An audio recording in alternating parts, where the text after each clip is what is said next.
1980 के दशक में इंग्लैंड के लिसेस्टरशायर के नारबरो गांव को दो किशोरी लड़कियों की भयानक हत्याओं ने हिलाकर रख दिया था। एक 1983 में, दूसरी 1986 में। सालों तक छोटे गांव की इस बस्ती के निवासी एक दूसरे को शक की नजर से देखते रहे, सोचते रहे कि उनमें से कौन ऐसी भयावह घटनाओं को अंजाम देने में सक्षम हो सकता है। 1987 तक जवाब नहीं मिले थे। डीएनए तकनीक से जांचकर्ता 27 वर्षीय कॉलिन पिचफोर्क तक पहुंचे, जो विवाहित था, उसके दो बेटे थे और आपराधिक रिकॉर्ड मामूली था। लग रहा था कि पिचफोर्क के अपराध तेजी से बढ़ रहे थे। जो शुरुआत में अश्लील प्रदर्शन के रूप में शुरू हुआ था, वो जल्दी ही हमला और हत्या में बदल गया था। ऊपरी तौर पर मेहनती बेकरी कर्मचारी दिखने वाले पिचफोर्क का एक और रूप भी था। बाद में एक मनोचिकित्सक ने उन्हें साइकोपैथिक व्यक्तित्व विकार से ग्रस्त बताया था। इस डॉक्यूमेंट्री में कॉलिन पिचफोर्क के ऐतिहासिक मामले की जांच करें, जो डीएनए से हत्या का दोषी ठहराया गया पहला व्यक्ति था।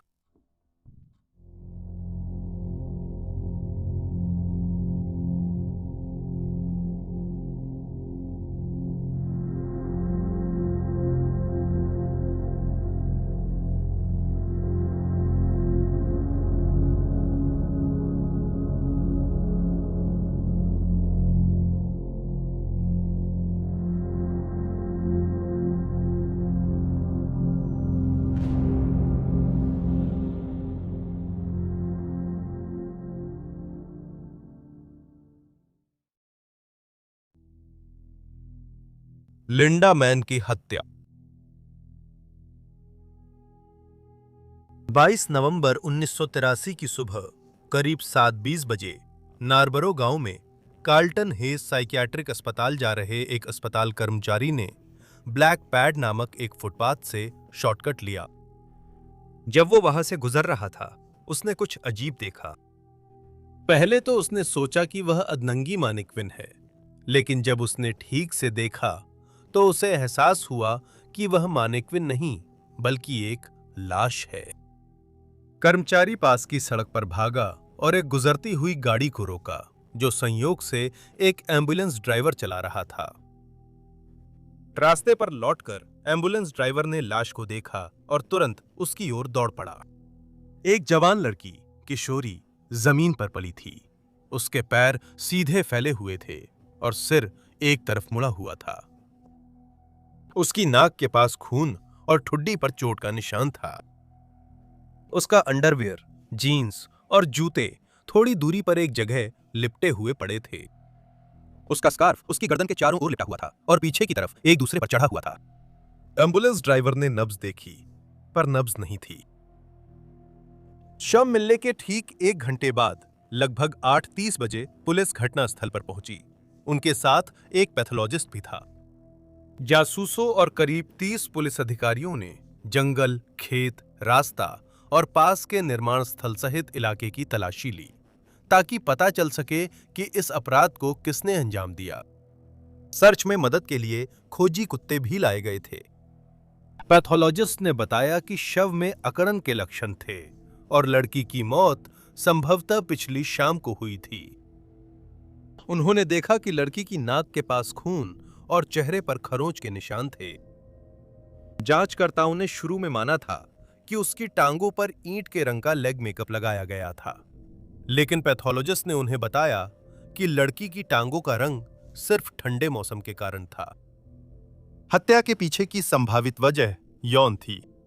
हत्यारे ने अपने शरीर के तरल पदार्थ छोड़े थे।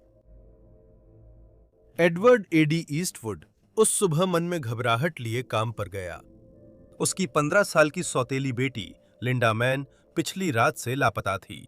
वो दोस्त के घर से नहीं लौटी थी और जब उसने व लिंडा की मां पुलिस के पास गईं, तो उन्हें टाल दिया गया। लिंडा एक किशोरी थी।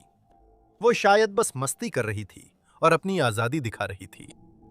लेकिन लिंडा की मां, कैथलीन कैथमैन, इस बात से सहमत थीं कि उनकी बेटी स्वतंत्र थी, लेकिन लिंडा का घर न आना सामान्य बात नहीं थी। वो समय की पाबंद थी। हमेशा रात को 9:45 और 10 बजे के बीच घर लौट आती थी।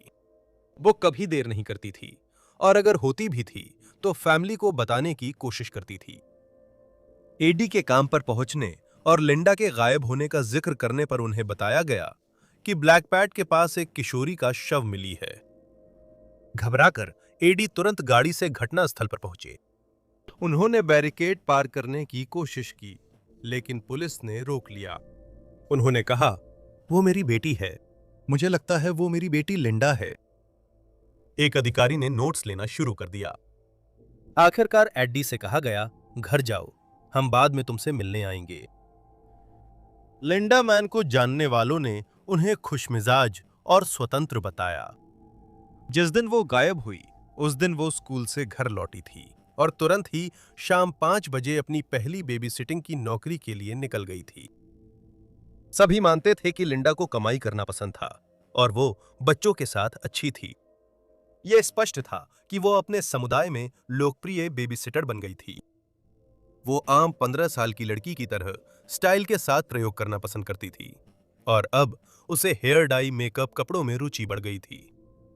अगर वह अपने कपड़ों के लिए कुछ नया नहीं खरीद पाती थी तो अतिरिक्त काम कर पैसे कमाकर खुद ही कपड़े बनाती थी।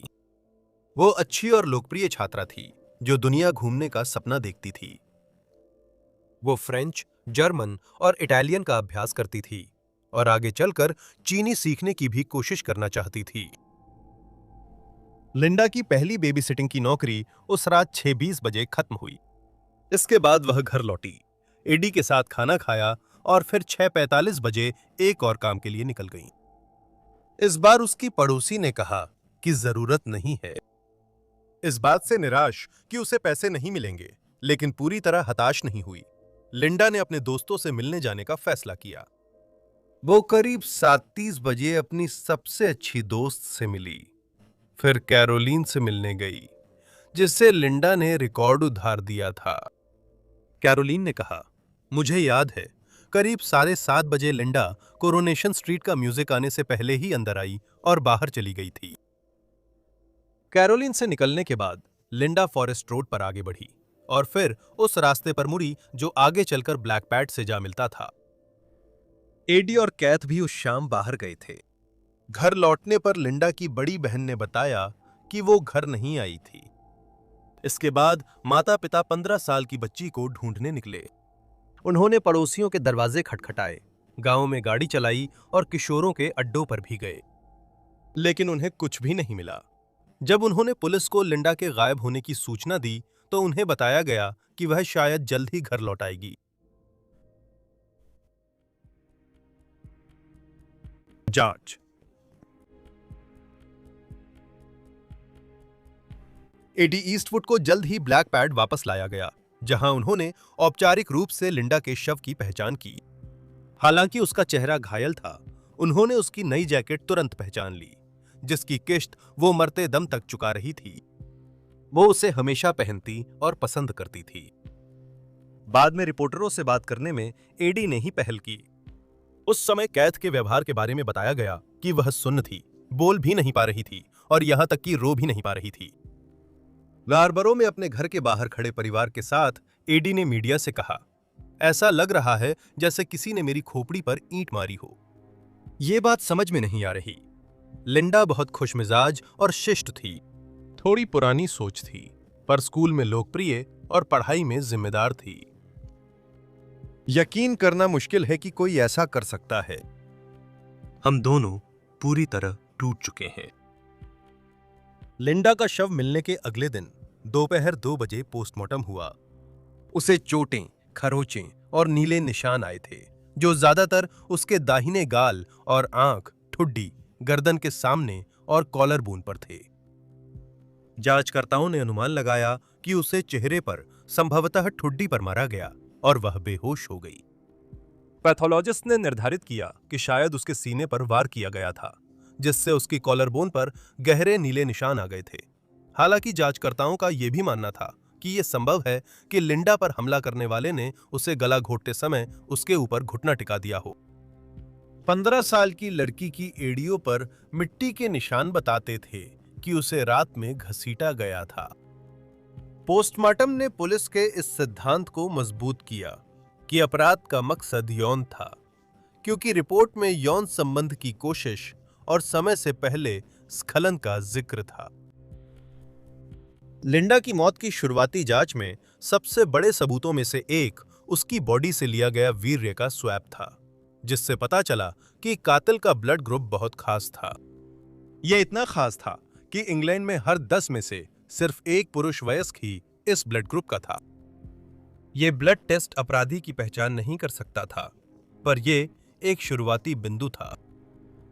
जांचकर्ताओं ने जल्दी ही लिंडा के दुखी सौतेले पिता एडी पर ध्यान केंद्रित किया। हालांकि बाद में उन्होंने ये कहा कि उन्हें लगता है कि लिंडा के किसी पूर्व प्रेमी ने उन्हें निशाना बनाया है, लेकिन पुलिस ने स्पष्ट कर दिया कि एडी को संदिग्ध के रूप में जांचना पूरी तरह से एक सामान्य पुलिस प्रक्रिया का हिस्सा था। एडी परिवार के करीब थे, लेकिन वो सौतेले पिता थे, जैविक पिता नहीं, और उन्होंने कैथ से केवल थोड़े समय के लिए ही शादी की थी। हालांकि ज्यादा समय नहीं बीता था कि यह सिद्धांत कि एडी अपनी सौतेली बेटी पर हमले और उसकी हत्या के लिए जिम्मेदार था, गलत साबित हो गया। उनका रक्त समूह हत्यारे से नहीं मिला और उनके पास अलिबी भी था। अपराध की रात एडी एक पुलिस अधिकारी के साथ पब में थे। अब जब एडी हत्या के मामले से बाहर हो गए थे, तो अधिकारियों ने सिर्फ स्थानीय क्षेत्र में ही नहीं, बल्कि लीसेस्टरशायर और मिडलैंड्स में भी यौन अपराधियों की सूची बनाना शुरू कर दिया। बलात्कारियों के साथ साथ इन सूचियों में वे लोग भी शामिल थे जिन्होंने अन्य हमले किए थे और जिन्होंने अश्लील अंग प्रदर्शन किया था। संदिग्धों में भी केवल 13 से 34 वर्ष की आयु के व्यक्ति ही शामिल थे, क्योंकि शव से एकत्रित वीर्य नमूने में उच्च शुक्राणु संख्या पाई गई थी। सूची से वे लोग हटा दिए गए जो लिंडा की मृत्यु के वक्त जेल में या मृत थे। उस समय यह बेहद मेहनत वाला काम पूरा हाथ से किया गया था। कानून प्रवर्तन अधिकारियों ने इन सूचियों को नए कंप्यूटर डाटाबेस में दर्ज करने से पहले इन्हें तैयार करने में सैकड़ों घंटे लगाए। उन्हें उम्मीद थी कि घर घर जाकर की गई पूछताछ में जो नाम मिले हैं वे भी उनकी सूची में शामिल होंगे। जल्द ही कैरोल्टन हेस अस्पताल की जांच के लिए एक अलग टीम बनाई गई, क्योंकि वहां कई यौन अपराधियों और नशे के आदी लोगों का इलाज किया गया था।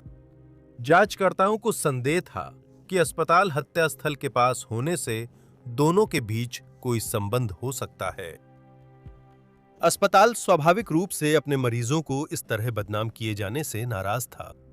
उन्होंने मरीजों की जानकारी देने से मना किया और जांचकर्ताओं को वार्ड की सुरक्षा का आश्वासन दिया। फिर भी अधिकारियों ने प्रयास जारी रखे और टीमों ने 10,000 अस्पताल मरीजों की जांच की जिन्हें संदिग्ध माना गया। आगामी हफ्तों में कई युवकों की जांच हुई। एक युवक के बाल पंक स्टाइल में रंगे थे, जैसे गेरेनियम के गमले को ऊपर से एकदम समतल काट दिया गया हो। काले बालों वाला एक किशोर अपराध की रात किपलिन ड्राइव पर दौड़ता देखा गया था। पुलिस ने साधारण कपड़े देखकर तय किया कि वह जॉगर नहीं था। लाश मिलने के अगले दिन 2 किशोरों ने अखबार खरीदा और लिंडा की मौत की खबर ध्यान से पढ़ी। इससे वे भी चर्चा में आ गए।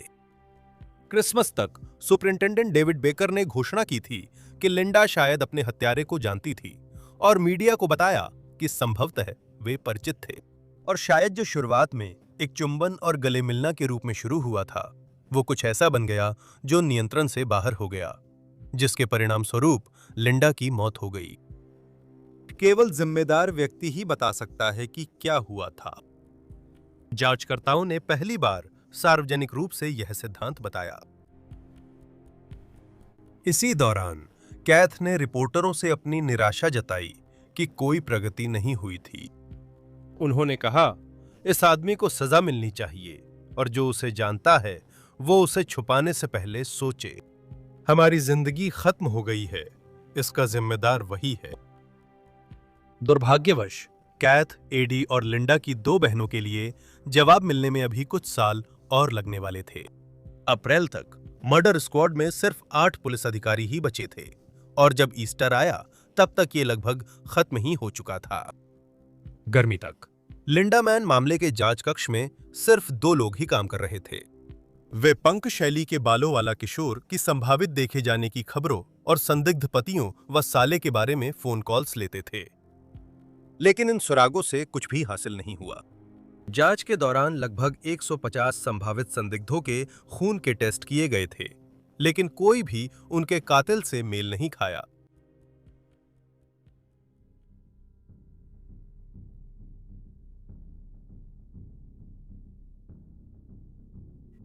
अक्टूबर 1985 में 16 साल की एक प्रशिक्षु हेयर ड्रेसर ने बॉयफ्रेंड को गुड नाइट कहा और घर पैदल चलने लगी। वो विक्सटन की रहने वाली थी, जो नार्बरो से कुछ मील पूर्व में है। बिना रोशनी वाले फुटपाथ पर कैनिलवर्थ रोड की ओर जाते हुए एक संदिग्ध सी आकृति उसके पास आई। एक आदमी आगे पीछे चहलकदमी कर रहा था। उसकी तेज हरकतों से वो बेचैन हुई। वो काले हुड वाले जैकेट में था और 16 साल की लड़की चाहती थी कि वो जल्दी उसके पास से निकल जाए। लेकिन जैसे ही वो चली, उसने हाथ बढ़ाया और अपनी बांह उसकी टांग के चारों ओर लपेट ली। एक पल बाद उसने अपनी गर्दन पर पेचकस की ठंडी धातु को महसूस किया। उस आदमी ने कहा, चुप रहो वरना मार डालूंगा। फिर उसने उस किशोरी को घरों के बीच फुटपाथ पर घसीटा और एक कतार में बने गराजों में ले गया, जहां उसने उसे एक ईंट की दीवार के खिलाफ धकेल दिया। उसकी विनती पर भी वो आदमी उसे नहीं जाने दे रहा था। उसने उस युवती को जमीन पर गिरा दिया, अपनी पैंट की जिप खोली और जबरन अपना लिंग उसके मुंह में डाल दिया। एक पल बाद उसने खुद को पीछे खींच लिया और हस्तमैथुन करने लगा। फिर उसने वही काम दूसरी बार भी किया। अपराधी, जिसे बाद में पिचफोर्क के रूप में पहचाना गया, ने बाद में कहा, मैंने उससे कहा कि वो इतनी रात अकेले घर जा रही थी, ये बेवकूफी थी। उसने ये भी जोड़ा कि उसने लड़की से कहा था कि वो कभी भी रात में सड़कों पर न चले। हो सकता है तुम्हें यह अच्छा ना लग रहा हो, लेकिन मैं तुम्हें चोट नहीं पहुंचा रहा हूं। मैं तुम्हें आसानी से मार सकता था। उसने कहा कि वो उसे रात को घर लौटने के खतरों का सबक सिखा रहा था। जाने से पहले उस आदमी ने 16 साल की लड़की से कहा, किसी से मत कहना, वरना मैं लौटकर तुम्हें ढूंढ लूंगा। हालांकि उसने अपने माता पिता को कभी नहीं बताया कि क्या हुआ था, लेकिन उस लड़की ने अपने एक साथी हेयर ड्रेसर और उस सैलून के मैनेजर को बताया जहां वह काम करती थी। फिर मैनेजर ने पुलिस बुलाई।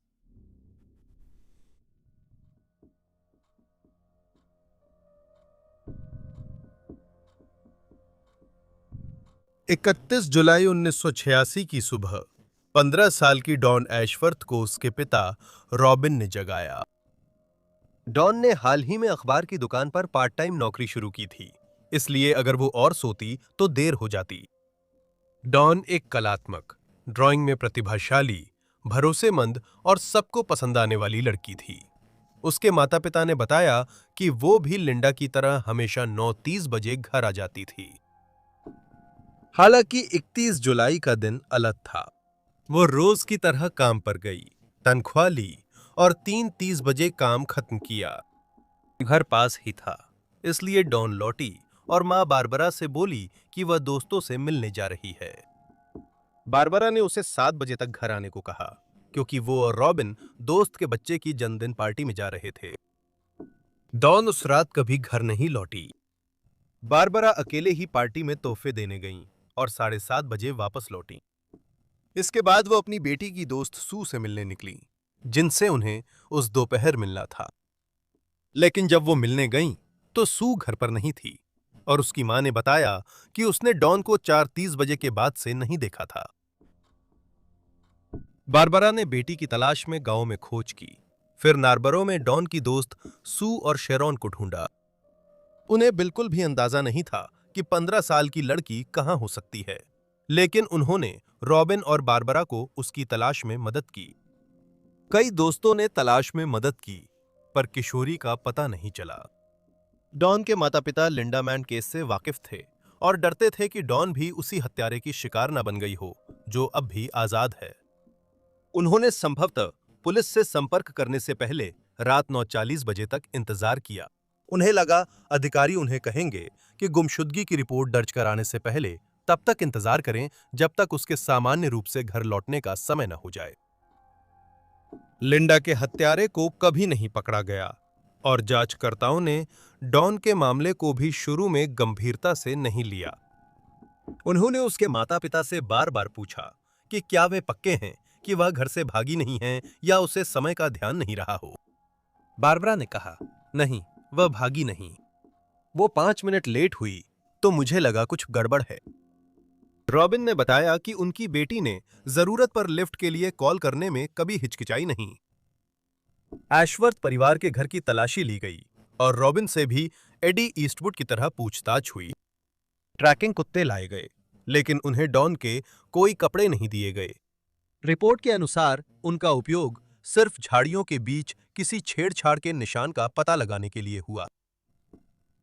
फिर 2 अगस्त को डॉन के गायब होने के कुछ ही दिन बाद उसकी नीली डेनिम जैकेट एक खेत में मिली, जो M1 मोटरवे और 10 पाउंड लेन नामक फुटपाथ के बीच था।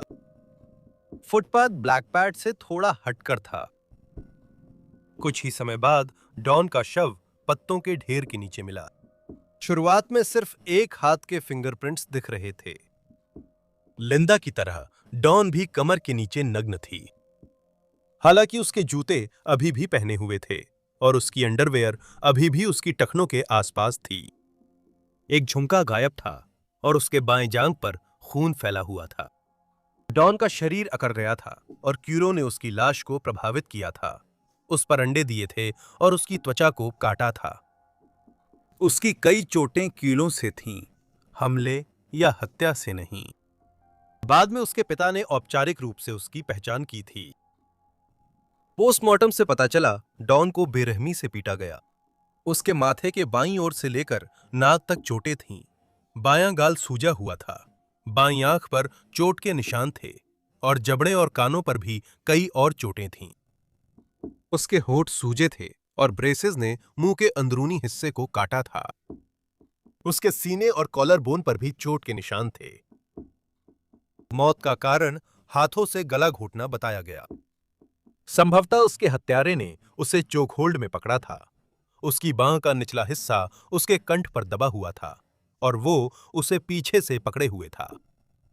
हालांकि पैथोलॉजिस्ट पूरी तरह से गला घोटने के लिए किसी रस्सी या कपड़े के इस्तेमाल की संभावना से इनकार नहीं कर सके। लिंडा की तरह उस पर हुआ हमला भी यौन प्रेरित था। डॉन के शरीर से वीर्य के नमूने लिए गए, साथ ही अन्य फॉरेंसिक सबूत जैसे नाखून की कतरने, बालों के नमूने और एक लाल रेशा भी मिला जो उसके शरीर को ढकने वाली झाड़ियों में पाया गया।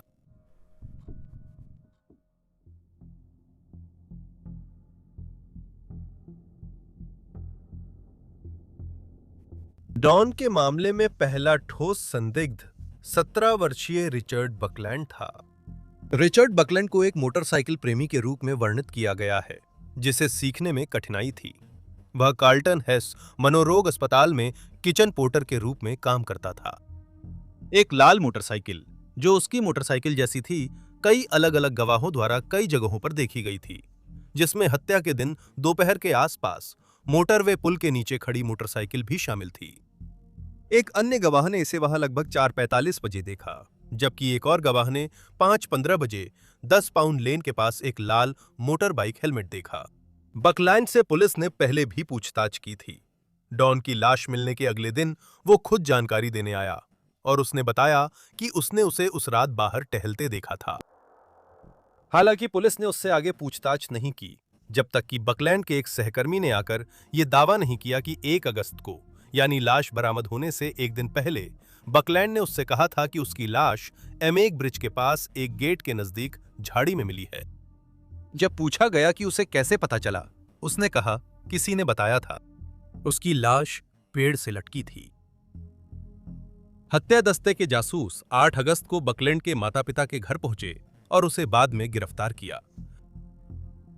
उसने जांचकर्ताओं को बताया कि वो डॉन को जानता था और पहले बात कर चुका था। इतना ही था, लेकिन जल्द ही जांचकर्ताओं के सवालों में उसने उस लड़की का जिक्र किया जिससे वो 14 साल की उम्र में मिला था। दोनों ने कई बार संबंध बनाए और कम से कम एक बार उसने उसे मारा। उसके छोटे भाई ने कहा, तुम्हें अपनी ताकत का अंदाजा नहीं है। उसने कहा कि लड़कियों को वो पसंद नहीं है और बताया कि वो उन्हें अक्सर छिनाल कहता है। जो भी मेरे दिमाग में आता है मैं बोल देता हूं। छिनालें, कुत्ते, वैश्या, कुतिया। बकलैंड ने फिर अधिकारियों को बताया कि उसे अपने से छोटी लड़कियां पसंद थीं और उसने यहां तक कहा कि उसे शीघ्र पतन की समस्या थी, जिस पर जांचकर्ताओं ने ध्यान दिया कि यह समस्या कातिल के साथ भी समान थी। आखिरकार पुलिस के दबाव में उसने दावा किया कि उसने डॉन को गली में चलते हुए देखा था और उसने एक आदमी को छड़ी लिए हुए भी देखा था। हालांकि जासूसों के लिए यह काफी नहीं था, जिन्होंने सुझाव दिया कि वही जिम्मेदार था और उसने गुस्से के दौरे में गलती से 15 साल की लड़की की हत्या कर दी थी। बकलाइन बोले, मुझे याद नहीं, शायद मैं सच में बहुत गुस्सा हो गया था और मुझे इसका पता भी नहीं चला। बकलाइन ने जासूसों को वही बताया जो वे सुनना चाहते थे, कि उसने डॉन के साथ छेड़छाड़ की, उसे नीचे दबाया और फिर वह उलझन में पड़ गया और उसका सिर घूमने लगा जब तक कि वह वहां से भाग नहीं गया। उसने जोड़ा कि वह कोई डंडे वाला नहीं था। हालांकि अगले कुछ घंटों में बकलैंड ने उलझाने वाले बयान दिए। कभी कहा कि उसने सेक्स नहीं किया, जबकि पहले माना था कि एक दूसरी महिला से संबंध बनाए थे जो डॉन नहीं थी। हालांकि बताया गया कि उसने खून की जांच की मांग की थी, लेकिन यह तुरंत नहीं हुई। जांचकर्ता 17 वर्षीय से घंटों तक लगातार पूछताछ करते रहे और वह लगातार उलझाने वाले विरोधाभासी बयान देता रहा। बकलैंड ने स्वीकार किया कि उसने एक 9 साल की लड़की का शोषण किया, हालांकि उम्र 11 साल बताई थी। पुलिस ने घटना की जांच कर पुष्टि की। उन्होंने उसकी पूर्व प्रेमिका से भी बात की, जिसने उनके रिश्ते को बेहद हिंसक बताया। 9 अगस्त को पुलिस ने बताया कि बकलैंड को डॉन की हत्या के आरोप में गिरफ्तार किया गया और डॉन की हत्या का आरोप लगाया गया। उसने लिंडा की हत्या करने की बात कबूल करने से इनकार कर दिया, लेकिन पुलिस को विश्वास था कि वही जिम्मेदार है और बस अपनी संलिप्तता के बारे में झूठ बोल रहा है। आखिरकार बकलैंड का खून जांचा गया। हालांकि उसके पास हत्यारे का अनोखा रक्त समूह नहीं था, फिर भी जांचकर्ताओं ने कहा कि किसी को पूरी तरह बाहर नहीं किया जा सकता। जब तक बकलैंड के पिता ने अपने बेटे के वकील से इस बारे में बात नहीं की, तब तक पुलिस ने डीएनए जांच पर ध्यान नहीं दिया था, जो उस समय एक नई और रोमांचक उभरती हुई तकनीक थी।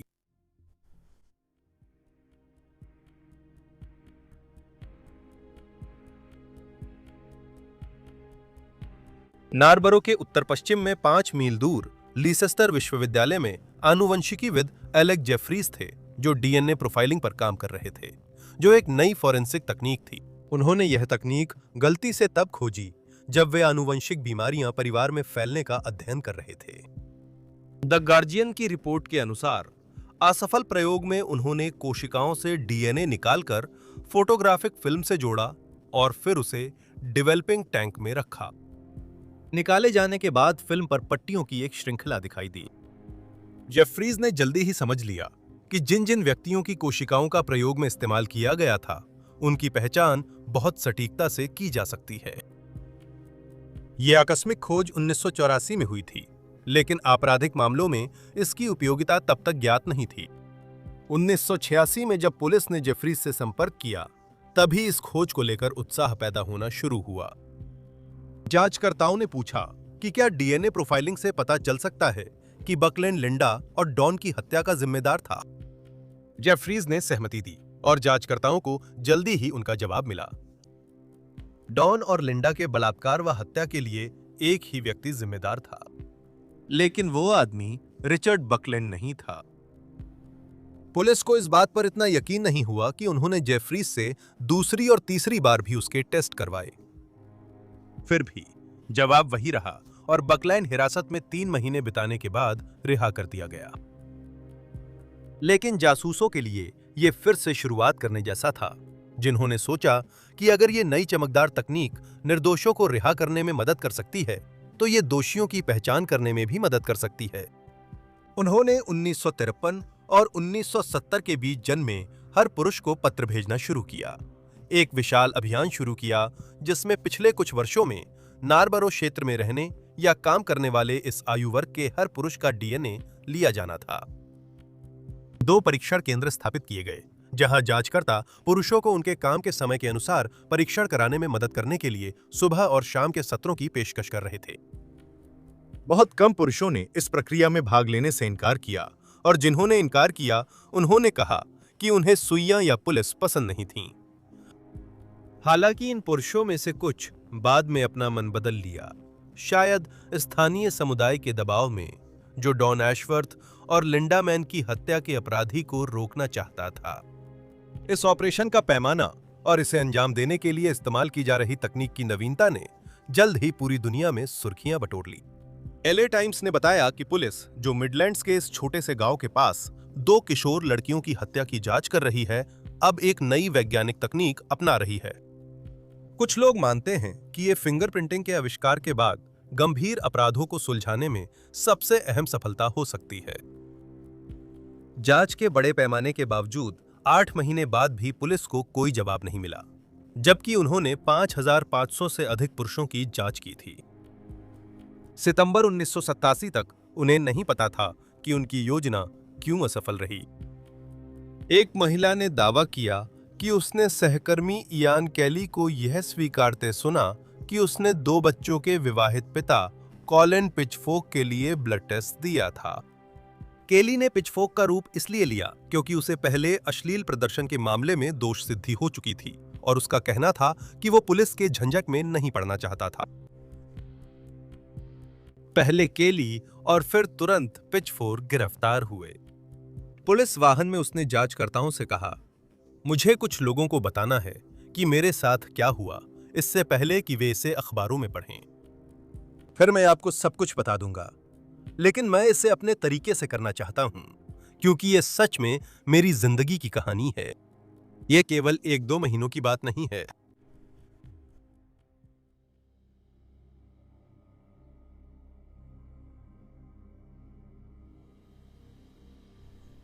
कोलिन पिचफोर्क का जन्म 23 मार्च 1960 को लिसेस्टरशायर के न्यूबोल्ड वर्डन गांव में हुआ था। 3 बच्चों में से दूसरे कोलिन ने पत्नी कैरोल को बताया कि वो परिवार की काली भेड़ था।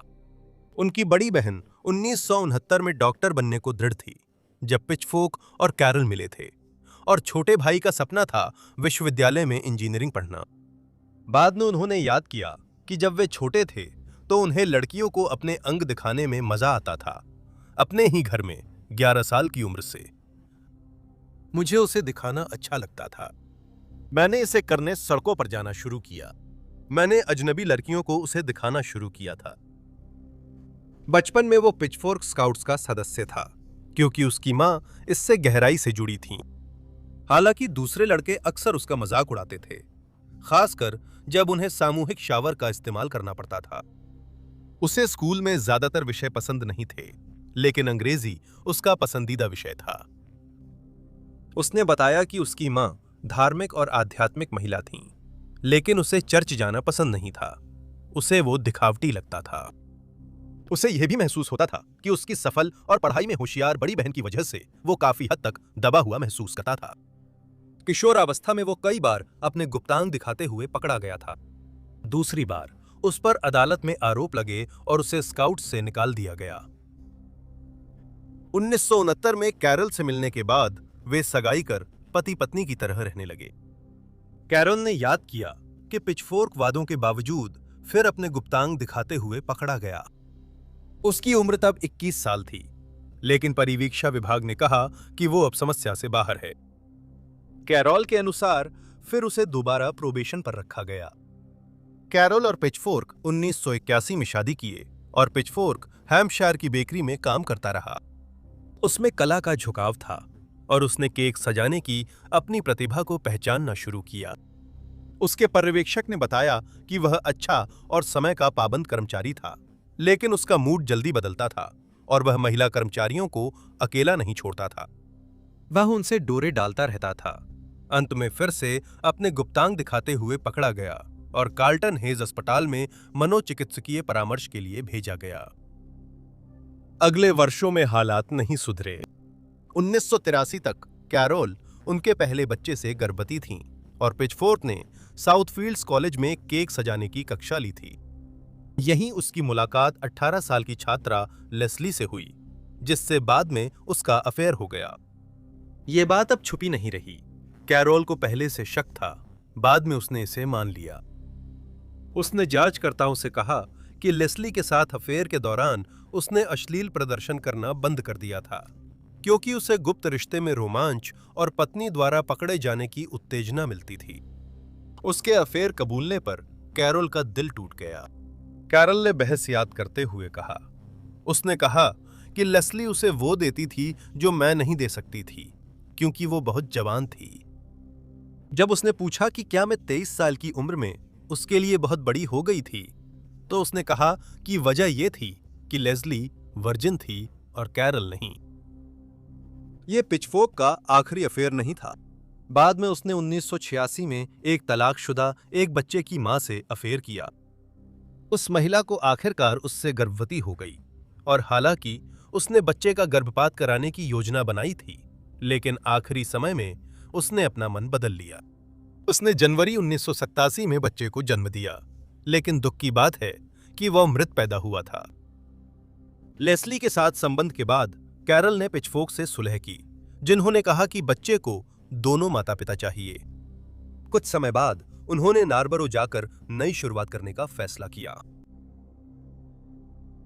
1984 में लिंडा मैन की मौत के बाद पिचफोर्क कुछ समय के लिए पुलिस की नजर में आया। 22 जनवरी को एक पुलिस कांस्टेबल जो घर घर पूछताछ कर रहा था, हैबन क्लोज पर एक सेमी डिटैच्ड घर के दरवाजे पर पहुंचा। उस घर का मालिक 25 वर्षीय कॉलिन पिचफोर्क था, जो हाल ही में अपनी पत्नी और छोटे बच्चे के साथ उस इमारत में रहने आया था। कैरल ने दरवाजा खोला और पति को बुलाया, लेकिन वे कुछ मिनट बाद आए। बाद में उसने पुलिस से कहा, मुझे खुद संभालना पड़ा। शुरुआत में पिचफोर्क को लगा कि वह निर्माण स्थल से लकड़ी चुराते पकड़ा जाएगा। उसने एक यूनिट भी ले ली थी, जिसे वह सोचता था कि रसोई में अच्छी तरह फिट हो जाएगी। पुलिस को उसकी चोरी में भूमिका की जानकारी नहीं थी। मूलभूत घर घर पूछताछ के तुरंत बाद जांचकर्ताओं को पता चला कि पिचफोर्क उन लोगों की सूची में शामिल था जो संभावित संदिग्ध थे, क्योंकि उसे कई बार अश्लील प्रदर्शन के लिए दोषी ठहराया गया था। हालांकि जब उससे पूछताछ की गई तो पिचफोर्क आंशिक अलिबी देने में सक्षम था। उसने अपनी पत्नी को उस कॉलेज में उसकी नाइट क्लास के लिए छोड़ा था जहां वह पढ़ रही थी। उनकी बच्ची कार की पिछली सीट पर सो रही थी। वह घर लौट आया और कैरोल को लेने का समय होने तक बच्चे के साथ बैठा रहा। उस रात 6:45 से 9:15 के बीच उसके पास ठोस अलिबी नहीं था। फिर भी जांचकर्ताओं ने सोचा कि वो बच्चे को अकेला छोड़कर अपराध नहीं करेगा, और ये नहीं सोचा कि वो बच्चे को साथ ले जा सकता है। डॉन और लिंडा की हत्या के आरोप में पकड़े गए पिचफोर्क ने जांचकर्ताओं को अपनी कहानी सुनाई। जब तक वो अपनी जिंदगी के 14वें साल तक पहुंचा, जासूसों ने उसका ध्यान हत्याओं की ओर मोड़ने की कोशिश की, लेकिन इससे वो परेशान हो गया और उसने जोर दिया कि उसे हालात पर नियंत्रण रखने दिया जाए। पूछताछ में पिचफोर्क ने बताया कि लिंडा की हत्या के वक्त उसके साथ बच्चा था। उसका बेटा गाड़ी के पीछे कैरी कार्ट में सो रहा था। उसे याद आया कि वह किसी लड़की के सामने खुद को अश्लील ढंग से दिखाने के लिए ढूंढ रहा था। तभी उसने लिंडा को स्ट्रीट लाइट के नीचे देखा और उसका इंतजार किया। उसके फ्लैश करते ही वह डर कर भागी और वह पीछा करने लगा। पिचफोर्क ने बताया कि लिंडा बिना रोशनी वाले फुटपाथ पर डर के मारे रुक गई। तब उसने उसे पकड़कर रास्ते से हटा दिया और बात की। उसने दावा किया कि लिंडा खुद को एक कोने में ले गई और उसने खुद को इस स्थिति में डाल लिया क्योंकि उसने चिल्लाया नहीं, जिससे वो डर जाता और भाग जाता। पिचफोर्क ने जांचकर्ताओं से कहा कि लिंडा डरी हुई थी और उसने सोचा कि उसे जो करना था वो करने दे। शायद उम्मीद थी कि वो बाद में छोड़ देगा, लेकिन उसने ऐसा नहीं किया। पिचफोर्क ने कहा उसने लिंडा को मार डाला क्योंकि उसे डर था कि वो उसे पहचान लेगी। उसकी उंगली में शादी की अंगूठी थी और लिंडा ने बार बार उसकी पत्नी के बारे में पूछा, इसलिए उसे पता था कि वो शादीशुदा है। सिर्फ इतना नहीं, उसके कान में एक बालियां थीं और सिर के बाल झड़ रहे थे। पिचफोर्क जानता था कि वो गांव में रहने आ रहा है, इसलिए वो नहीं चाहता था कि लिंडा उसे पुलिस को बताए। जब उसने डॉन एशवर्थ से मुलाकात और हत्या का विवरण बताया, जांचकर्ताओं ने देखा कि ये लिंडा के मामले से मिलते हैं। पिचफोर्क खाद्य रंग खरीदने जा रहा था, लेकिन डॉन को फुटपाथ पर देखकर उसने मोटरबाइक रोकी और उसके पीछे अंदर चला गया। उसने उसकी अश्लील हरकत पर कोई प्रतिक्रिया नहीं दी और चलती रही। बाद में उसने कहा कि डॉन भी लिंडा की तरह खुद को एक कोने में ले गई थी। उसने कहा कि उसने डॉन को इसलिए मारा क्योंकि उसे डर था कि वो पहचान लेगी। उसने मोटरसाइकिल जैकेट और राइडिंग रिंग पहनी थी। उसने उससे विनती की कि वह उस पर हमला ना करे, लेकिन लिंडा की तरह उसे उम्मीद थी कि कम विरोध और शांति से शायद वह बच सकती है। जब उससे पूछा गया कि उसने डॉन को क्यों मारा, उसने कहा, मौका मिला था। वो वहां थी और मैं भी वहां था।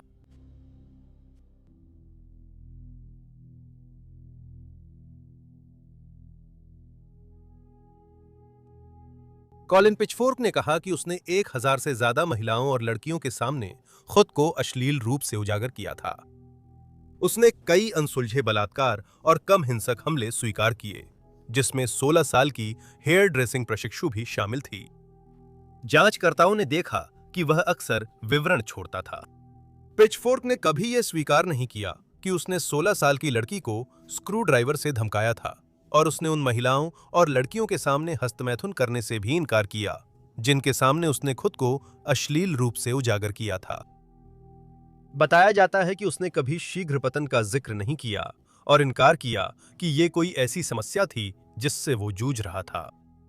सभी रिपोर्टों के अनुसार पिचफोर्क हमेशा नियंत्रण में रहना चाहता था। वो चाहता था कि पुलिस उसकी पूरी कहानी उसी के तरीके से जाने, और वो चाहता था कि जिन महिलाओं और लड़कियों को उसने निशाना बनाया वे भी उसकी हर बात माने। जनवरी 1988 में पिचफोर्क अदालत में पेश हुआ। उसने 2 हत्या, 2 बलात्कार, 2 अश्लील हमले और न्याय की प्रक्रिया में बाधा डालने की साजिश के एक आरोप में खुद को दोषी माना। एक मनोरोग रिपोर्ट में निष्कर्ष निकाला गया कि पिचफोर्क को मनोरोगी प्रकार का व्यक्तित्व विकार था, जिसके साथ गंभीर मनोयौन विकृति भी थी। रिपोर्ट में आगे चेतावनी दी गई कि जब तक उसकी मनोविकृति जारी रहेगी, वो स्पष्ट रूप से एक अत्यंत खतरनाक व्यक्ति बना रहेगा। पिचफोर्क को उम्र कैद की सजा सुनाई गई थी, जो उस समय कम से कम 30 साल थी। हालांकि 2009 में अपील के बाद उसकी सजा घटाकर 28 साल कर दी गई थी। 2016 में इंग्लैंड और वेल्स के पैरोल बोर्ड ने पिचफोर्क की जल्दी रिहाई की सुनवाई की। हालांकि उसकी अर्जी खारिज कर दी गई, लेकिन जेल में उसके कथित तौर पर सुधरे हुए व्यवहार के कारण उसे एक खुली जेल में स्थानांतरित करने की सिफारिश की गई थी। जेल में रहते हुए पिचफोर्क ने डिग्री ली और मुद्रित संगीत को ब्रेल में रूपांतरित करना शुरू किया। वो कुछ हद तक कलाकार भी बन गया और 2009 में रॉयल फेस्टिवल हॉल में उसकी बनाई मूर्ति प्रदर्शित हुई। पिचफोर्क को सिफारिश के अनुसार एक खुली जेल में स्थानांतरित कर दिया गया था। 2018 में पैरोल बोर्ड ने उसकी रिहाई की अपील फिर खारिज कर दी।